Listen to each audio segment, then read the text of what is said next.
तो last session में दक्ष प्रजापति के पहले जो पुत्र पैदा हुए थे उनको नारद जी ने उपदेश दिया और वो गृहस्थ आश्रम में एंटर होने के बजाय भगवत सेवा में लग गए और मोक्ष पथ के अनुगामी हो गए। तब काफी फ्रस्ट्रेटेड हुए दक्ष प्रजापति। फिर ब्रह्मा जी के कहने से फिर उन्होंने एक अटेम्प्ट और किया। फिर 60 पुत्रियां उनकी पैदा हुई। उन 60 की शादी उन्होंने 7 ऋषियों और देवताओं से की। तो उनमें से 3-4 की बात हम पिछली बार कर चुके थे। तो उन्होंने धर्म को 10, कश्यप ऋषि को 13, चंद्रमा जी को 27, इतनी इतनी कन्याओं की शादी उन्होंने की थी। उनमें से एक अंगिरा ऋषि थे। तो अंगिरा ऋषि की संतान और उनके वंश के बारे में अब आगे चर्चा करते हैं। तो अंगिरा प्रजापति की प्रथम पत्नी स्वधा ने पितृगण को उत्पन्न किया और दूसरी पत्नी सती ने अथर्वा अंगिरस नामक वेद को ही पुत्र रूप में स्वीकार कर लिया। तो पितृगण क्या होते हैं वो आप लोग जानते हैं।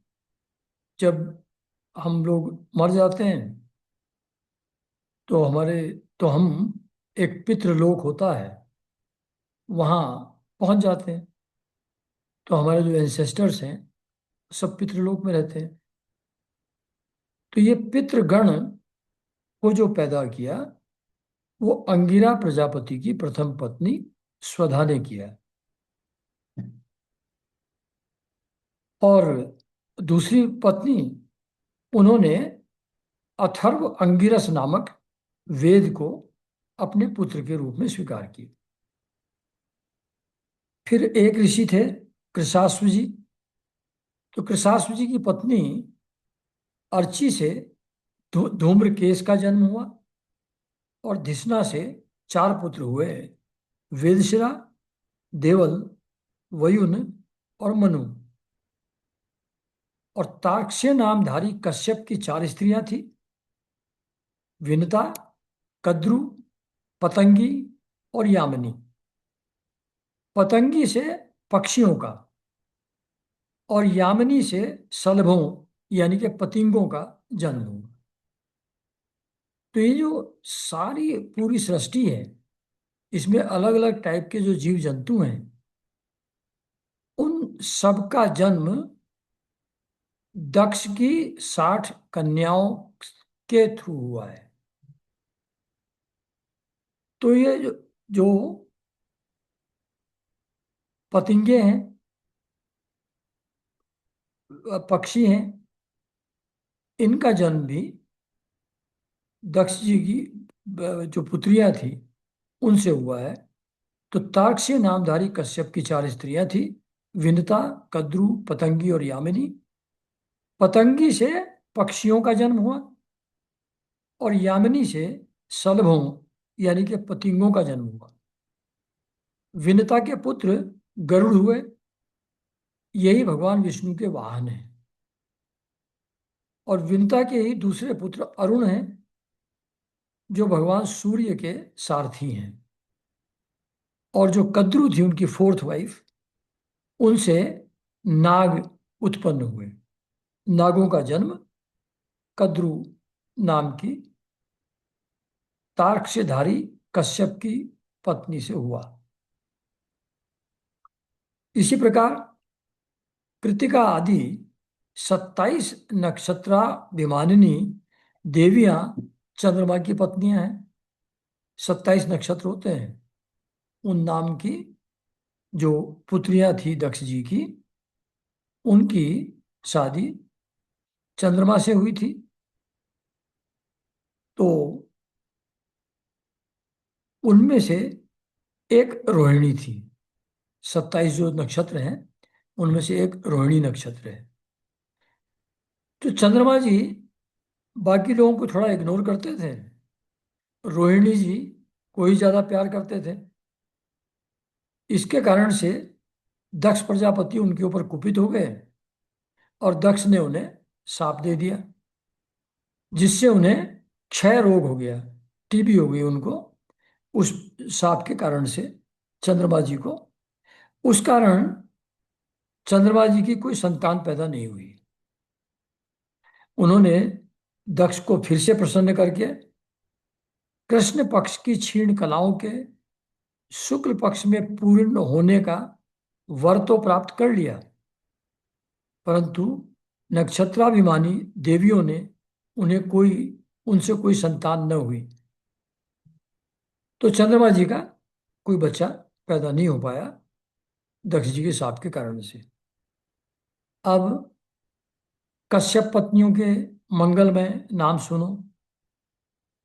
वे लोक माताएं हैं। कश्यप की जो पत्नियां हैं वो लोक माताएं हैं, यानी कि मनुष्य जाति का जो संवर्धन हुआ, बढ़ी, वो सब कश्यप की पत्नियों से हुआ है, इसलिए उनको मंगलमय कह रहे हैं, लोक माताएं कह रहे हैं। उन्हीं से यह सारी सृष्टि उत्पन्न हुई है।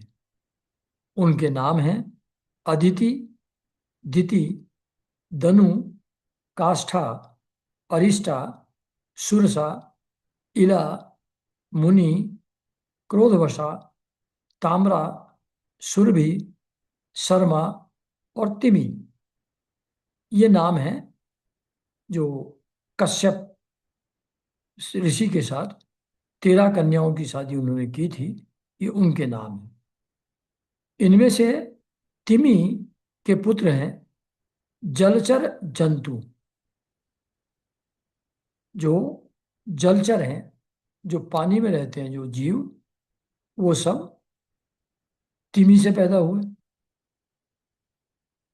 और शर्मा जो थी, शर्मा मतलब शर्मा एस एच वाला शर्मा नहीं, स र मा, शर्मा दूसरा है। शर्मा से बाघ आदि हिंसक जीव उत्पन्न हुए। और सुरभि के पुत्र हैं भैंस, गाय तथा दूसरे 2 खुर वाले पशु। वो सुरभि नाम की जो स्त्री थी कश्यप ऋषि की, उनसे पैदा हुए। और ताम्रा की संतान है बाज, गिद्ध आदि शिकारी पक्षी। और जो मुनि नाम की उनकी वाइफ थी, उससे अप्सराएं उत्पन्न हुई।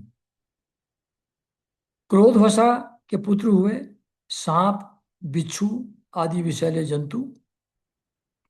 इला से वृक्ष, लता आदि पृथ्वी में उत्पन्न होने वाली वनस्पतियां। और सुरसा से यातुधान यानी कि राक्षस उत्पन्न हुए।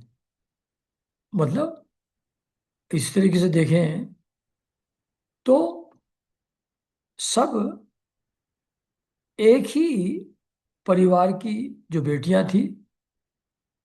ये सारी सृष्टि, वनस्पति, जीव जंतु, मनुष्य, देवता एटसेट्रा, ये सब के सब उन्हीं से उत्पन्न हुए हैं, यानी कि सब के सब मौसेरे भाई बहन हैं, है ना। तो सबका सोर्स एक ही है। अरिष्टा से गंधर्व, काष्ठा से घोड़े आदि 1 खुर वाले पशु उत्पन्न हुए। धनु से 61 पुत्र हुए। उनमें से प्रधान प्रधान पुत्रों के नाम सुनो। द्विमूर्धा, संबर, अरिष्ट, हयग्रीव, विभावसु, अयोमुख, शंकुशिरा, स्वरभानु, कपिल, अरुण, पुलोमा, वर्षप्रभा, एक चक्र, अनुतापन, धूम्रकेश, विरूपाक्ष, विप्रचिति और दुर्जय। और स्वरभानु की कन्या सुप्रभा ने, नमुची ने वृषप्रभा की पुत्री शर्मिष्ठा से महाबली नहुस नंदन ययाति से विवाह किया। ये सारी कहानियां आगे इनका आएंगी, इनकी वंश परंपरा, फिर एक एक को डिटेल में बाद में बताया जाएगा। धनु के पुत्र वैश्वानर की 4 सुंदरी कन्याएं थी। इनके नाम थे उपदानवी, हयशिरा, पुलोमा और कालका। कालका का नाम सुना होगा, उसमें थी ना रामचरितमानस। इनमें से उपदानवी के साथ हिरण्याक्ष का, हयशिरा के साथ क्रतु का विवाह हुआ। ब्रह्मा जी की आज्ञा से प्रजापति भगवान कश्यप ने ही वैश्वानर की शेष 2 पुत्रियों पुलोमा और कालका के साथ विवाह किया। मतलब 13 तो पहले थी उनकी, ये 2 और से विवाह कर लिया उन्होंने। उनमें से पोलोम और कालके नाम के 60,000 रणवीर दानव, पोलोम और कालके से दानव पैदा हुए। इन्हीं का दूसरा नाम निवात कवच था। ये यज्ञ कर्म में विघ्न डालते थे, इसलिए परीक्षित, तुम्हारे दादा अर्जुन ने अकेले ही उन्हें इंद्र को प्रसन्न करने के लिए मार डाला। यह उन दिनों की बात है जब अर्जुन स्वर्ग में गए हुए थे। विप्रचिति की पत्नी सिंघिका के गर्भ से 101 पुत्र उत्पन्न हुए। उनमें सबसे बड़ा बड़ा था राहु, जिसकी गणना ग्रहों में हो गई, और शेष 100 पुत्रों का नाम केतु था। तो केतु जो नक्षत्र कहते हैं, ग्रह कहते हैं, वो 100 हैं, एक नहीं है। परीक्षित, अब क्रमशः अदिति की वंश परंपरा सुनो। इस वंश में सर्वव्यापक देवाधिदेव नारायण ने अपने अंश से वामन रूप में अवतार लिया था। न कश्यप जी की जो पत्नी अदिति थी, उनके गर्भ से भगवान स्वयं वामन रूप से अवतरित हुए। अदिति के पुत्र थे वि- विवस्वान, अर्यमा, पूषा, त्वष्टा। ये सब ऋषि हैं। पूषा भी ऋषि थे, त्वष्टा भी ऋषि थे। सविता, भग, भग भी देवता थे।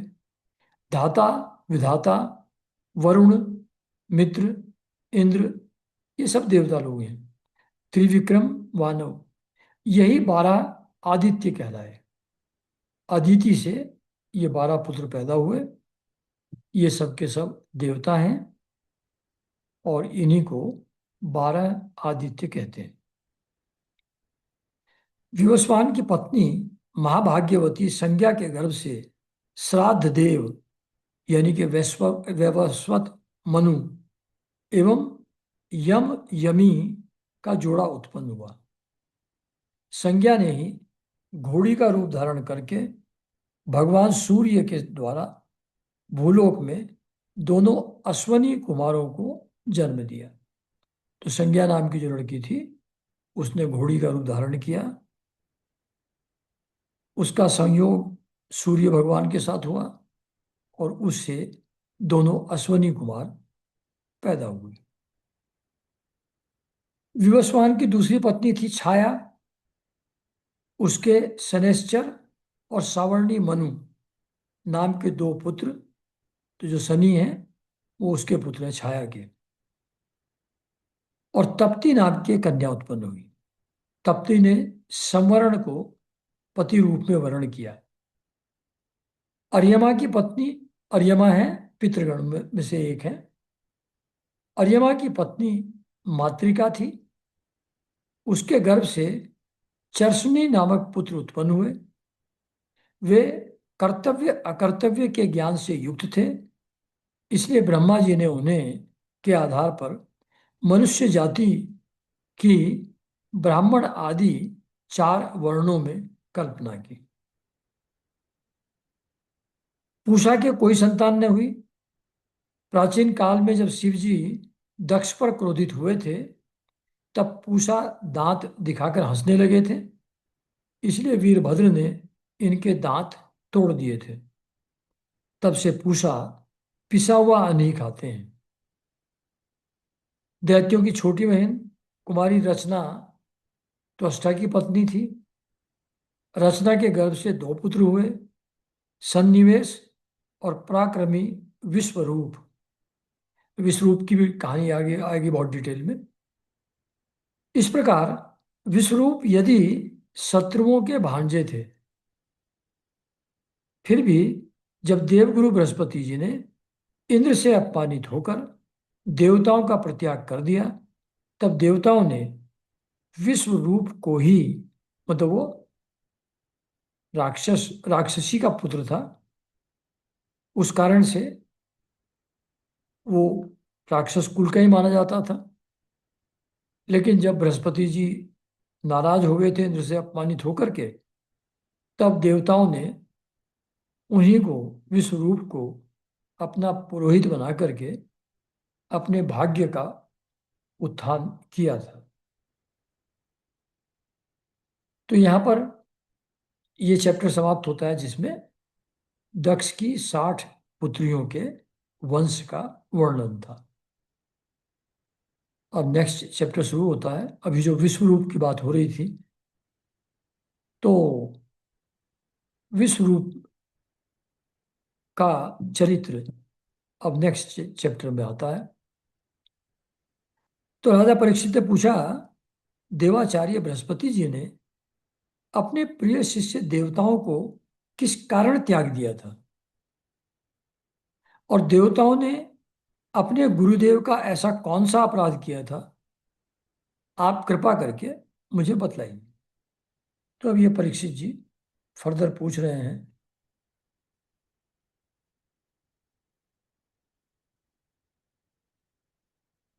हाँ,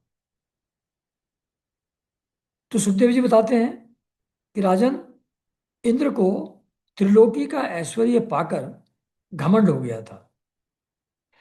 इस घमंड के कारण वे धर्म मर्यादा का, सदाचार का उल्लंघन करने लगे थे। एक दिन की बात है, वे भरी सभा में अपनी पत्नी शची के साथ ऊंचे सिंहासन पर बैठे हुए थे। 49 मरुदगण, 8 वसु, 11 रुद्र, 12 आदित्य, रिभुगण, विश्वदेव, साध्यगण और दोनों अश्विनी कुमार उनकी सेवा में उपस्थित थे। सिद्ध, चारण, गंधर्व, ब्रह्मवादी मुनिगण, विद्याधर, अप्सराएं, किन्नर, पक्षी और नाग उनकी सेवा और स्तुति कर रहे थे। तो अपनी पत्नी के साथ सिंहासन में बैठे हुए हैं, ऊंचे सिंहासन पर, और सब लोग उनका स्तुति गान कर रहे हैं, उनकी सेवा में उपस्थित हैं। तो उससे उनको काफी घमंड, गर्व पैदा हो गया इंद्र जी को। सब और ललित स्वर से देवराज इंद्र की कीर्ति का गान हो रहा था। ऊपर की ओर चंद्रमंडल के समान सुंदर श्वेत छत्र शोभायमान था। चमर, पंखे आदि महाराजा उचित सामग्रियां यथा स्थान सुसज्जित थी। इस दिव्य समाज में देवराज बड़े ही सुशोभित हो रहे थे। इसी समय देवराज इंद्र और समस्त देवताओं के परम आचार्य बृहस्पति जी वहां आए। उन्हें सुर, असुर सभी नमस्कार करते हैं। इंद्र ने उन्हें देख लिया कि वह सभा में आए हैं, परंतु वे न तो खड़े हुए और न आसन आदि देकर गुरु का सत्कार ही किया। यहां तक कि वे अपने आसन से हिले डुले तक नहीं। त्रिकालदर्शी समर्थ बृहस्पति जी ने देखा कि यह इंद्र ऐश्वर्य मद से पीड़ित है, तो ये दोष ऐश्वर्य मद का है इंद्र के। तो बस वे झटपट वहां से निकलकर चुपचाप अपने घर चले आए। जब कोई सम्मान नहीं हुआ गुरु का, तो गुरु वहां सभा छोड़ करके अपने घर आ गए। उसी समय देवराज इंद्र को चेत हुआ। जब देखा कि गुरु चले गए, तब समझ में आया कि गलती तो हो गई। वे समझ गए कि मैंने अपने गुरुदेव की अवहेलना की है, वे भरी सभा में स्वयं ही अपनी निंदा करने लगे। हाय, बड़े खेद की बात है कि भरी सभा में मूर्खतावश मैंने ऐश्वर्य के नशे में चूर होकर अपने गुरुदेव का तिरस्कार कर दिया। सचमुच मेरा यह कर्म अत्यंत निंदनीय है। भला कौन विवेकी पुरुष इस स्वर्ग की राज्य लक्ष्मी को पाने की इच्छा करेगा। मतलब यहां पर बैठ करके ऐसा मेरा दिमाग खराब हो गया कि मैंने गुरु की भी अवहेलना कर डाली। तो ये पद कोई बहुत बड़ी चीज नहीं है। इससे तो बहुत ही दुर्भाग्य की स्थिति पैदा हो सकती है। देखो तो सही, आज इसी ऐश्वर्य मद ने मुझ देवराज को भी असुरों जैसे रजोगुण के भाव से भर दिया। मतलब ऐश्वर्य के मद से मैं अंधा हो गया। ये तो असुरों का गुण है, देवताओं में तो ऐसा नहीं होता, फिर भी मुझको हो गया। तो ये राज्य लक्ष्मी प्राप्त होने से इस तरीके का दोष आसानी से व्यक्ति के अंदर आ जाता है। जो लोग यह कहते हैं कि सार्वभौम राज सिंहासन पर बैठा हुआ सम्राट किसी के आने पर राज सिंहासन से न उठे, वे धर्म का वास्तविक स्वरूप नहीं जानते। मतलब कहीं at the back of mind उसके मन में इंद्र के ये विचार था कि राजा is not suppose to stand up whoever comes in his सभा। सभा में कोई भी आए, राजा को नहीं खड़े होना होता, वो तो सबसे ऊपर है। तो जो ऐसा सोचते हैं और जिसका प्रभाव बैक ऑफ माइंड में मेरे भी था, वो धर्म का वास्तविक स्वरूप नहीं जानते। ऐसा उपदेश करने वाले कुमार्ग की ओर ले जाने वाले हैं। वे स्वयं घोर नरक में गिरते हैं और उनकी बात पर जो लोग विश्वास करते हैं वे पत्थर की नाव की तरह डूब जाते हैं। मतलब सिंहासन पर बैठा हुआ व्यक्ति अपने सिंहासन से किसी के आने पर भी न उठे, किसी के सम्मान में भी न उठे। ये बात जो लोग कहते हैं वो भी नरकगामी होंगे, और जो उनकी बात मानता है वो भी नरकगामी होगा। मेरे गुरु बृहस्पति जी ज्ञान के अथाह समुद्र हैं। मैंने बड़ी सठता की। अब मैं उनके चरणों में अपना माथा टेक कर उन्हें मनाऊंगा।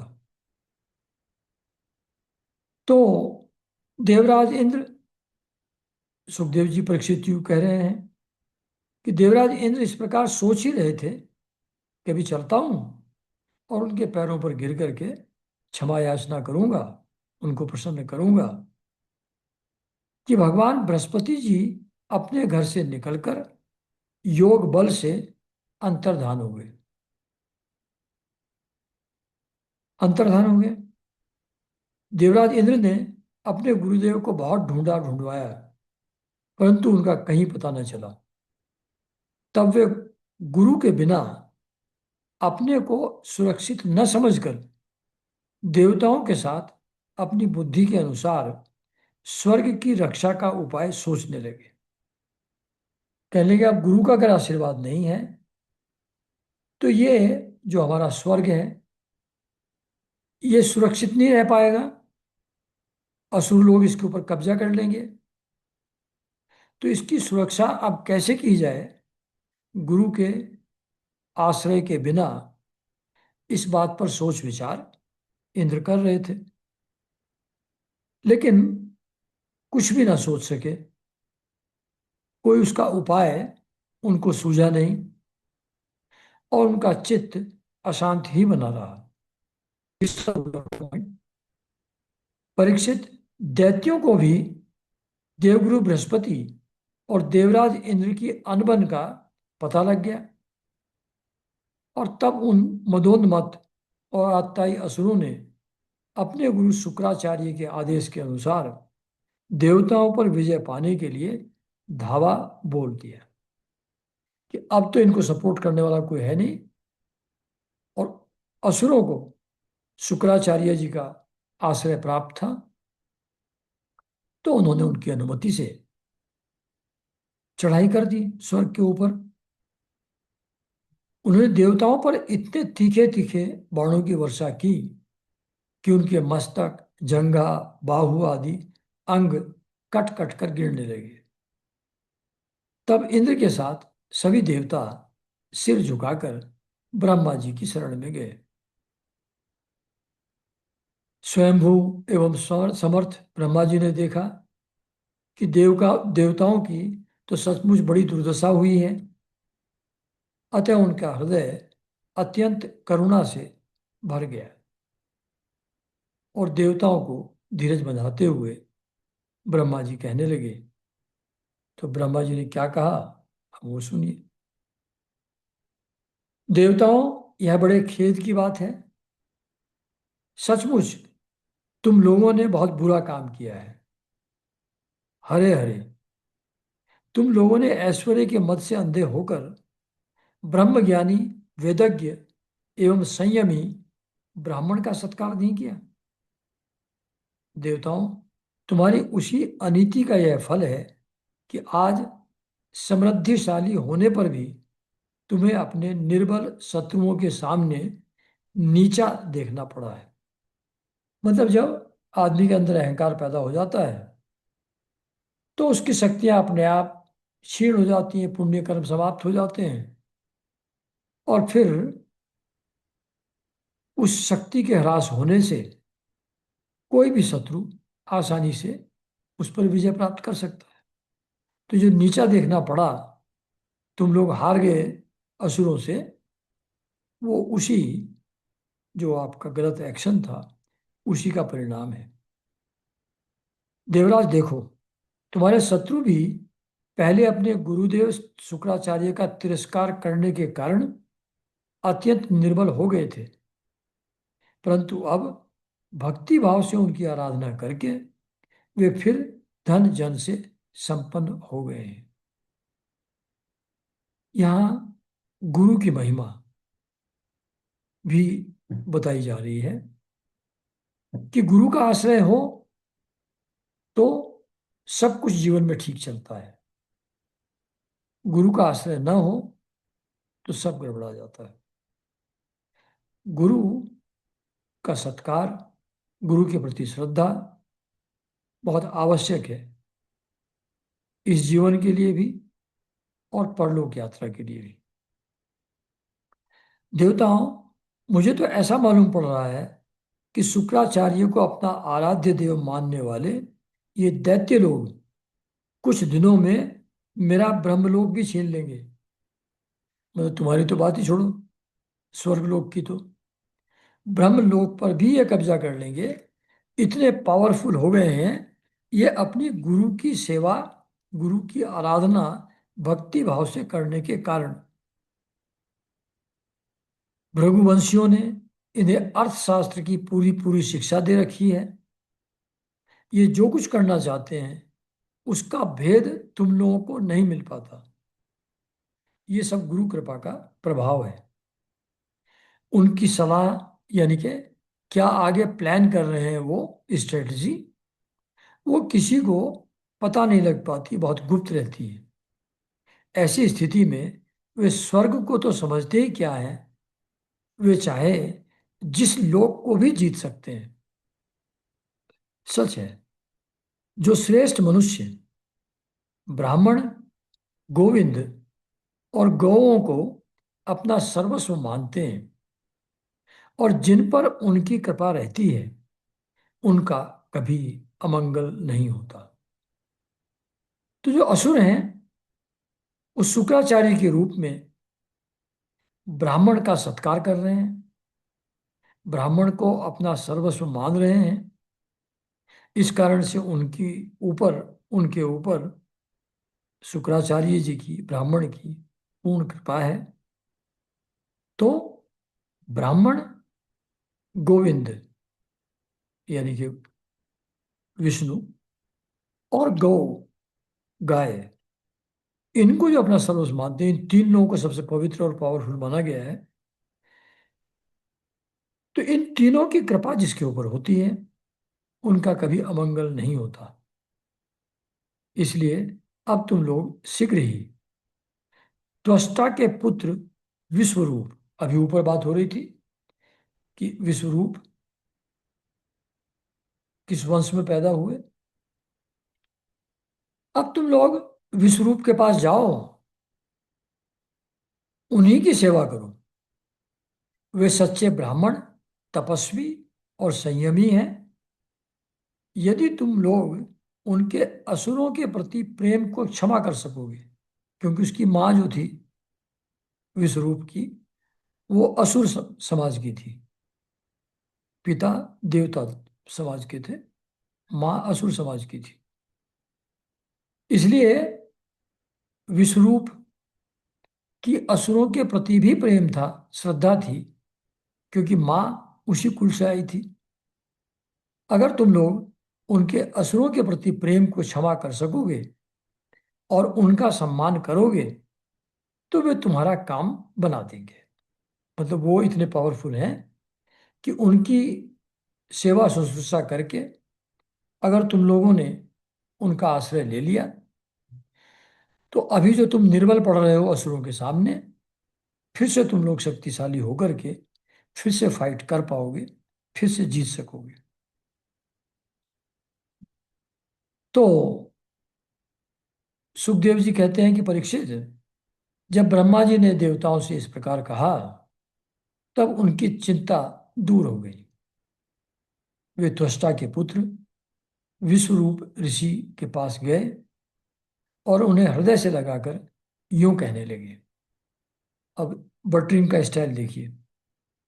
अब देवता लोग कह रहे हैं विश्वरूप को, बेटा विश्वरूप, तुम्हारा कल्याण हो। हम तुम्हारे आश्रम पर अतिथि रूप से आए हैं। हम एक प्रकार से तुम्हारे पितर हैं, इसलिए तुम हम लोगों को समयोचित अभिलाषा, हमारी समयोचित मतलब समय के अनुसार जो हमारी उचित अभिलाषा है अभी, उसको पूर्ण करो। जिन्हें संतान हो गई हो, उन सत्पुत्रों का भी सबसे बड़ा धर्म यही है कि वे अपने पिता और अन्य गुरुजनों की सेवा करें। मतलब बेटे की शादी हो गई, बेटे के बच्चे हो गए, उसका अपना परिवार हो गया, तो भी ये जो इस तरीके का पुत्र है जिसका अपना परिवार, अपने बच्चे हैं, उसका भी कर्तव्य ये है कि वो अपने पिता और अन्य गुरुजनों की सेवा करे। फिर जो ब्रह्मचारी हैं, उनके लिए तो कहना ही क्या है। मतलब फैमिली वालों को भी ये जरूरी है कि वो अपने पूर्वजों की, अपने पिता की, गुरुजनों की आदर का सत्कार करें, उनकी सेवा करें। वत्स, आचार्य वेद की, पिता ब्रह्मा की, भाई इंद्र की और माता साक्षात पृथ्वी की मूर्ति होती है। इसी प्रकार बहन दया की, अतिथि धर्म की, अभ्यागत अग्नि की और जगत के सभी प्राणी अपने आत्मा की ही मूर्ति हैं, आत्मस्वरूप ही होते हैं। तो यहां कह रहे हैं लोग कि आचार्य वेद की मूर्ति है। वेद मूर्तिमान होकर के आचार्य के रूप में उपस्थित है।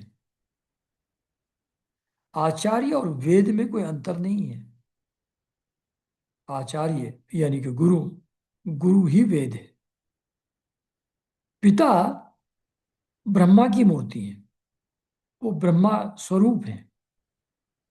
भाई इंद्र स्वरूप है और माता पृथ्वी की मूर्ति होती है। तो ऐसे ही अलग अलग रिलेशनशिप को उन्होंने डिफाइन किया है कि बहन दया की मूर्ति है, अतिथि धर्म की मूर्ति है। अभ्यागत जो आता है वो अग्नि की। और जगत के सभी प्राणी आत्मा की ही मूर्ति हैं, यानी कि आत्म स्वरूप ही होते हैं। यानी कि सबके अंदर एक ही आत्मा विद्यमान है, इसलिए सभी जीव आत्मस्वरूप होते हैं। पुत्र, इस प्रकार हम तुम्हारे पितर हैं। इस समय शत्रुओं ने हमें जीत लिया है, हम बड़े दुखी हो रहे हैं। तुम अपने तपोबल से हमारा यह दुख, दारिद्र्य, पराजय टाल दो। पुत्र, तुम्हें हम लोगों की आज्ञा का पालन करना चाहिए। पुत्र तुम्हें, हाँ, तुम ब्रह्मनिष्ठ ब्राह्मण हो, अतः जन्म से ही हमारे गुरु हो। मतलब पुत्र भी अगर है, लेकिन क्योंकि जन्म से ब्राह्मण है, ब्रह्मनिष्ठ है, ब्रह्मनिष्ठ ब्राह्मण हो। बस सिर्फ ब्राह्मण होना सफिशिएंट नहीं है, ब्रह्मनिष्ठ होना चाहिए। यानी कि साधना के द्वारा ब्रह्म ज्ञान की स्थिति को उपलब्ध हुआ हुआ जो ब्राह्मण है, जो ब्रह्मनिष्ठ है, वो गुरु है। हम तुम्हें आचार्य के रूप में वर्ण करके तुम्हारी शक्ति से अनायास ही शत्रुओं पर विजय प्राप्त कर लेंगे। मतलब वी आर कॉन्फिडेंट कि अगर तुम हमारी सहायता करोगे तो हम लोग जीती हुई बाजी हार जाएंगे। आई एम सॉरी, हारी हुई बाजी जीत जाएंगे असुरों के प्रति। आवश्यकता पड़ने पर अपने से छोटों का पैर छूना भी निंदनीय नहीं है। मतलब हम पैर अभी एक्चुअली तो नहीं छू रहे हैं, पर मन ही मन छू रहे हैं, क्योंकि अब काम तो तुमसे निकलवाना ही है हमको। तो आवश्यकता पड़ने पर अपने छोटों का पैर छूना भी निंदनीय नहीं है। वेद ज्ञान को छोड़कर केवल अवस्था बड़प्पन का कारण भी नहीं है। यानी कि अब तुम हमारे ही बड़े हो, तुम ही हमारे बड़े हो, तुम ही हमारे गुरु हो। अवस्था में भले ही छोटे हो, लेकिन तुम ज्ञानी हो, वेदों का तुमको ज्ञान है। इसलिए अवस्था में छोटे होते हुए भी तुम हमारे पूजनीय हो और तुम हमारे गुरु हो। ऐसा बोल रहे हैं इंद्र जी। सुखदेव जी कहते हैं कि परीक्षित, जब देवताओं ने इस प्रकार विश्व रूप से पुरोहिती करने की प्रार्थना की, तब परम तपस्वी विश्वरूप ने प्रसन्न होकर उनसे अत्यंत प्रिय और मधुर शब्दों में कहा। अब विश्वरूप क्या कहते हैं इंद्र जी को, वो सुनिए। पुरोहिती का काम ब्रह्म तेज को क्षीण करने वाला है। मतलब जो ब्रह्म ज्ञानी है, जो अपनी आत्मा में ही संतुष्ट है, वो दूसरों के यज्ञ हवन पूजा प्रार्थना क्यों करवाएगा? और अगर करवाता है, अगर किसी का पुरोहित वो बनता है, उसके बेनिफिट के लिए काम करता है, तो इससे जो उसका ब्रह्म तेज है, जो उसकी एग्जॉल्टेड स्टेट है, वो नीचे आ जाएगी, कम हो जाएगी, क्षीण हो जाएगी। तो विष्णु कह रहे हैं कि फैक्चुअल बात यह है कि जो पुरोहित बनने के लिए आप मुझको कह रहे हैं ना, कि मैं पुरोहित बन के तुम लोगों का काम बनवा दूं, ये मेरे ब्रह्म तेज को कम करने वाला है, ये मुझको पता है। इसलिए धर्मशील महात्माओं ने उसकी निंदा की है। मतलब जो ब्रह्मनिष्ठ ज्ञानी है, उसको पुरोहिती का काम नहीं करना चाहिए।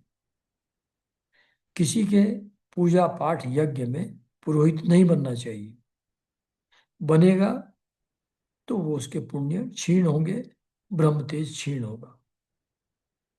किंतु आप मेरे स्वामी हैं और लोकेश्वर होकर भी मुझसे उसके लिए प्रार्थना कर रहे हैं, तो मतलब कुछ मांगने आए हैं, मना करना तो ठीक नहीं है। जैसे वो कहते हैं ना कि वो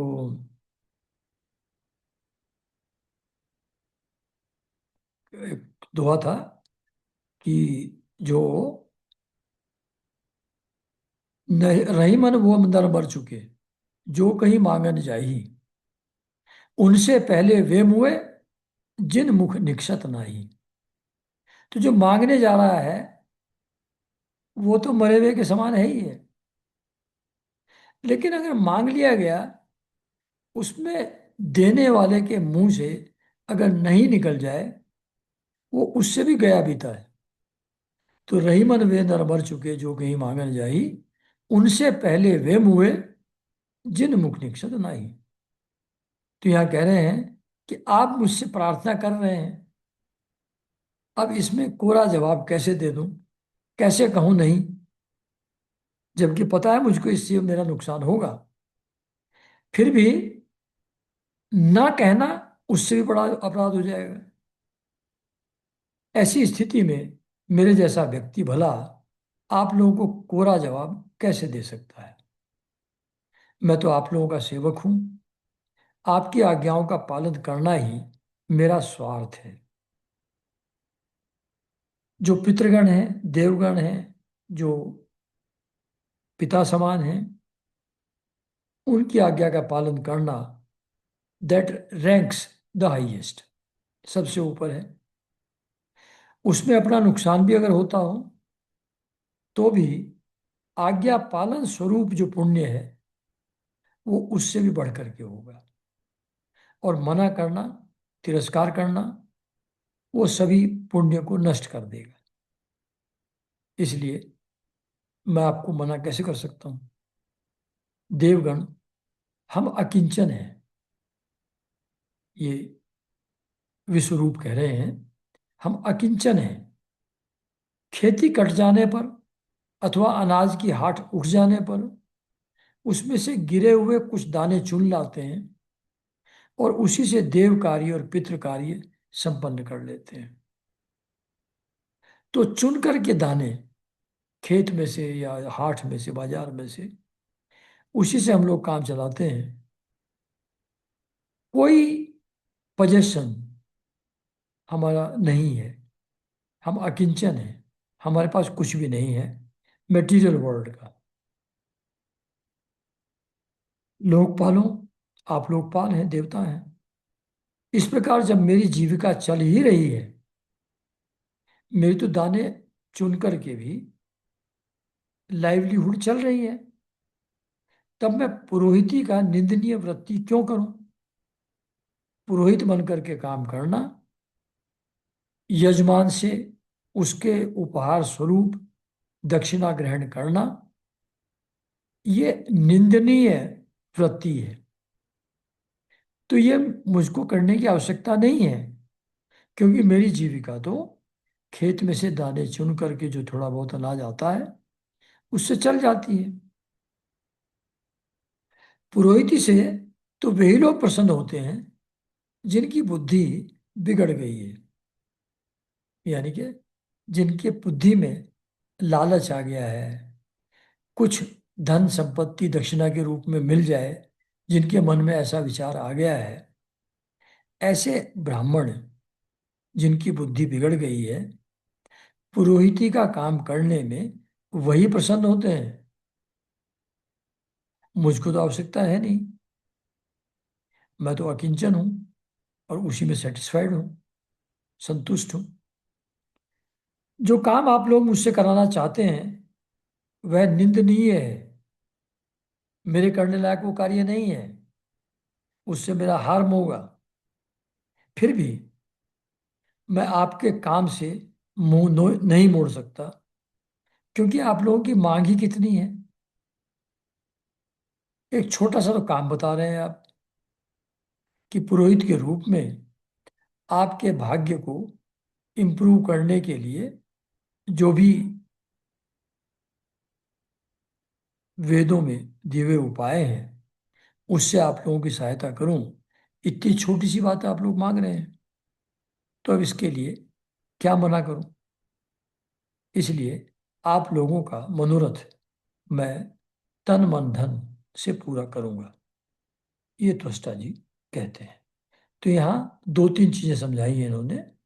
एक तो ये कि पुरोहिती का काम ब्रह्म तेज को नष्ट करने वाला है, निंदनीय है, और ब्राह्मण को सिर्फ जीविका चल जाए उतने से संतुष्ट रहना चाहिए।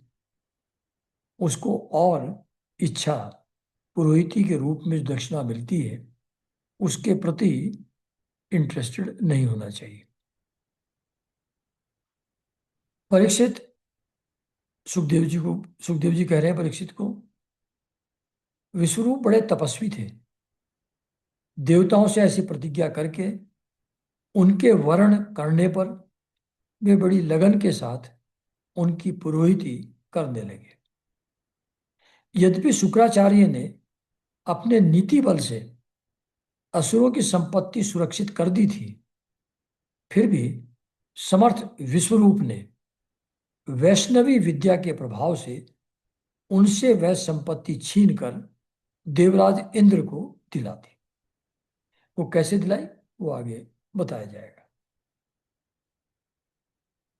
तो राजन, जिस विद्या से सुरक्षित होकर इंद्र ने असुरों की सेना पर विजय प्राप्त की थी, उसका उदार बुद्धि विश्वरूप ने ही उन्हें उपदेश दिया था। मतलब जब हार गए देवता लोग, विश्वरूप की शरण में गए, उनसे पुरोहित बनने का आग्रह किया, तो उन्होंने एक विद्या देवताओं को दी। उस विद्या के प्रभाव से देवताओं ने फिर से असुरों को हरा करके विजय प्राप्त कर ली। ये जो विद्या है जिससे वो सुरक्षित हुए, ये उदार बुद्धि विश्वरूप ने ही उनको उपदेश की थी। उदार बुद्धि मतलब वो जानते थे कि ऐसा करना मेरे लिए उचित नहीं है, लेकिन प्रार्थी की प्रार्थना को इनकार करना भी ठीक नहीं था। इसलिए अपने स्वार्थ को छोड़ करके देवताओं की सहायता की। इसलिए लिखा है उदार बुद्धि विश्वरूप। वो उदार थे, दाता थे।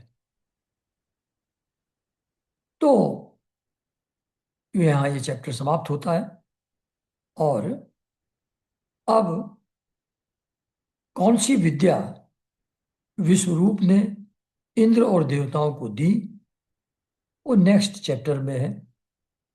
उसका नाम है नारायण कवच का उपदेश। तो राजा परीक्षित ने पूछा कि भगवान, देवराज इंद्र ने जिससे सुरक्षित होकर शत्रुओं की चतुरंगनी सेना को खेल खेल में अनायास ही जीतकर त्रिलोकी की राज्य लक्ष्मी का उपभोग किया, आप उस नारायण कवच को मुझे सुनाइए और यह भी बताइए कि उन्होंने उससे सुरक्षित होकर रणभूमि में किस प्रकार आक्रमणकारी शत्रुओं पर विजय प्राप्त की थी। तो फिर सुखदेव जी ने कहा कि परीक्षित जी, जब देवताओं ने विश्वरूप को पुरोहित बना लिया, तब देवराज इंद्र के प्रश्न करने पर विश्वरूप ने उन्हें नारायण कवच का उपदेश किया। तुम एकाग्र चित्त होकर उस नारायण कवच का श्रवण करो, सुनो। तो अब यहीं आज विराम देते हैं, और नारायण कवच क्या है और उससे कैसे देवताओं ने असुरों के ऊपर विजय प्राप्त की, वो हम लोग अगले रविवार फिर बात करेंगे। तो नमस्कार एवरीबॉडी।